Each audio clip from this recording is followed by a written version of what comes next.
नमस्कार मित्रांनो, आज आम्ही आलो विरार मधल्या सगळ्यात मोठ्या रिसॉर्ट मध्ये, ज्याचं नाव आहे डी अटलांटिक रिसॉर्ट. रिसॉर्ट मध्ये आलेल्या सगळ्यात इथे तुम्हाला नाश्ता दिला जातो. नाश्ता करून झाल्यानंतर आम्ही निघालो पूलकडे जाण्यासाठी.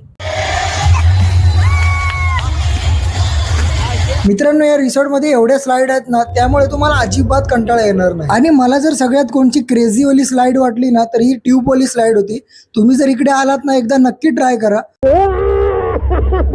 आणि हो, तुमच्यासोबत जर लहान मुलं येणार असतील तर काळजी करू नका, त्यांच्यासाठी सेपरेट पूल आहेत आणि जंगल थीम पण, जेणेकरून ते पण एन्जॉय करू शकतात. आणि एवढं सगळं केल्यानंतर भूक तर लागणारच. त्यानंतर मग आम्ही गेलो जेवायला. आणि हो, इथे व्हेज आणि नॉनव्हेज दोन्ही ऑप्शन आहे. जेवण झाल्यानंतर तुम्हाला जर ब्रेक हवाय तर त्यासाठी इथे गार्डन एरिया पण आहे. तर रिसॉर्ट मध्ये सगळ्यात आपल्या आवडीचा विषय म्हणजे वेव्ह पूल, तो सुद्धा तुम्हाला इथे एन्जॉय करता येणार आहे. आणि गाईस, हे सर्व काही तुम्हाला फक्त आणि फक्त 700 रुपयामध्ये भेटणार आहे. तर वाट कसली बघताय मित्रांनो, तुम्ही पण तुमच्या फॅमिली सोबत या आणि एन्जॉय करा.